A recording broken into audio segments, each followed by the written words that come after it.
Hello guys, pro kabaddi season 12 auction అయితే complete అయింది. ఈ ఆక్షన్ కంప్లీట్ అయిన తర్వాత ప్రతి టీంలో యావరేజ్గా 20 మంది ప్లేయర్లు అయితే ఉంటున్నారు. బట్ ఏ టీంలో కూడా ఒక్క తెలుగు ప్లేయర్ కూడా లేడు. అసలు తెలుగు ప్లేయర్స్ కి కబడ్డీలో టాలెంట్ లేదా? పాలిటిక్స్ తొక్కేస్తున్నాయా? ఎందుకంటే ఒక్క హర్యానా స్టేట్ నుంచి యావరేజ్ గా 100 మెంబర్స్ అయితే ప్రో కబడ్డీ ఆక్షన్ లో ఉంటున్నారు. కానీ మన తెలుగు స్టేట్ నుంచి ఒక్క ప్లేయర్ కూడా సెలెక్ట్ అవడం లేదు. గట్టిగా మాట్లాడుకుంటే కబడ్డీ పుట్టిందే మన తెలుగు స్టేట్ లో. అలాంటిది ఒక తెలుగు ప్లేయర్ కూడా ప్రో కబడ్డీ లేదంటే ఇది నిజంగా చెప్పుకోవడానికి చాలా బాధాకరమైన విషయం.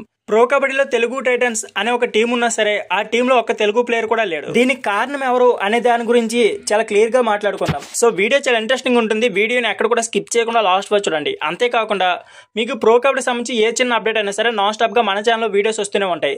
సో వీడియోస్ మిస్ కాకుండా ఉండాలి అనుకుంటే మాత్రం మన L5 స్పోర్ట్స్ ఛానల్ ని సబ్స్క్రైబ్ చేయడం మర్చిపోకండి. అంతేకాకుండా మన వీడియోకి వ్యూస్ బాగానే వస్తున్నాయి కానీ లైక్స్ అయితే రావడం లేదు. సో వీడియో చూసిన ప్రతి ఒక్కరు కూడా లైక్ చేసిన సపోర్ట్ చేయండి. ఇక లేట్ చేయకుండా వీడియోని అయితే స్టార్ట్ చేసేద్దాం. సో ముందుగా మనం ప్రో కబడ్డీ సీజన్ 12 ఆక్షన్ గురించి మాట్లాడుకుంటే ఈ ఆక్షన్ లో మొత్తం 4 ప్లేయర్లు అయితే షార్ట్ లిస్ట్ అయ్యారు. బట్ ఒక్కరు కూడా ప్రో కబడ్డీ సీజన్ 12 లో ఏ టీమ్ లో కూడా తీసుకోవట్లేదు. సో వీళ్ళకి టాలెంట్ లేదనుకుంటే నేషనల్ కబడ్డీలో మాత్రం అందరు కూడా మంచి పర్ఫార్మెన్స్ చూపించిన వాళ్ళే. సీనియర్ నేషనల్ లో ప్రతి ఒక్కరు కూడా అద్భుతమైన పర్ఫార్మెన్స్ చేసి ప్రో కబడ్డీకి షార్ట్ లిస్ట్ అయ్యారు. బట్ వీళ్ళు మాత్రం ప్రో కబడ్డీ సీజన్ 12 లో ఏ టీం కూడా తీసుకోలేదు. వీళ్ళు యువ కబడ్డీ లీగ్ లో బాగా పర్ఫార్మెన్స్ చేసిన ప్లేయర్లు కూడా చాలా మంది ఉన్నారు. బట్ వాళ్ళని ఎవరిని కూడా ప్రో కబడ్డీ సీజన్ 12 లో ఏ టీము తీసుకోవట్లేదు.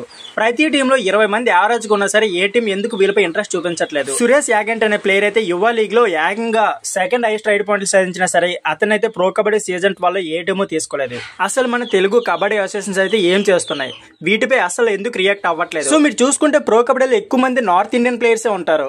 మహారాష్ట్ర, హర్యానా అలాగే పంజాబ్ ఈ టీమ్స్ నుంచే యావరేజ్ గా ఎక్కువ మంది ప్లేయర్స్ అయితే ఆక్షన్ లో ఉంటారు. ఇకపోతే ఎక్కువ మంది ప్లేయర్లు కూడా ప్రతి టీంలో వీళ్ళే ఉంటారు. సో ఖచ్చితంగా తెలుగు ప్లేయర్లకి న్యాయం జరగాలనుకుంటే మాత్రం లోకల్ పాలిటిక్స్ అంతేకాకుండా కబడ్డీ అసోసియేషన్స్ అయితే ఖచ్చితంగా వీనిపై గట్టిగా ప్రశ్నించాలి. ఇకపోతే ప్రో కబడ్డీలో తెలుగు టైటన్స్ అనే తెలుగు పేరుతో ఒక టీం ఉన్నా సరే ఆ టీంలో కూడా ఏ తెలుగు ప్లేయర్ కూడా లేడంటే ఇది నిజంగా చెప్పుకోవడానికి చాలా దారుణమని చెప్పుకోవచ్చు. సో ఫ్రెండ్స్, మీకేమనిపించిందో కామెంట్ బాక్స్ లో కామెంట్ చేయండి. ఇంకొన్నాళ్ళు ఇలాగే జరిగితే మాత్రం ఖచ్చితంగా మన తెలుగు స్టేట్ లో కబడ్డీ ఆడడం అనేది మానేస్తారు.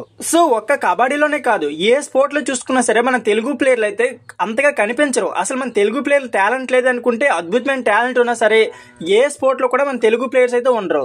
అసలు దీని అన్నిటికి కారణం. సో ఫ్రెండ్స్, ఇదే వీడియో. ఈ వీడియో నచ్చితే please like, share and subscribe channel. Thank you for watching.